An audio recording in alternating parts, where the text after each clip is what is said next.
স্কুলের ভর্তি ফি বেশি নেওয়ার প্রতিবাদে বিক্ষোভ ছাত্রছাত্রীদের। ঘটনার প্রতিবাদে সোমবার দুপুরে খয়রামারি উচ্চ বিদ্যালয়ে তালা মেরে বিক্ষোভ দেখালো ছাত্রছাত্রীরা।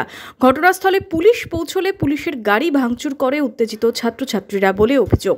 এলাকায় চাঞ্চল্যের সৃষ্টি হয়েছে। স্কুলের সামনে বিক্ষোভ দেখান ছাত্রছাত্রীরা। প্রধান এসে কোনো কিছু বলেনি, প্রধানকে গালটাল কিচ্ছুই যায়নি। প্রধান এসে অনেক খারাপ গালিগালাজ করে এখানকার মানুষকে গায়ে ডাইরেক্ট হাত তুলেছে। তিনি মারেননি, প্রধান বিশ্বাস গাল দিয়েছে এবং প্রধানের ভাই তার গায়ে হাত তুলেছে।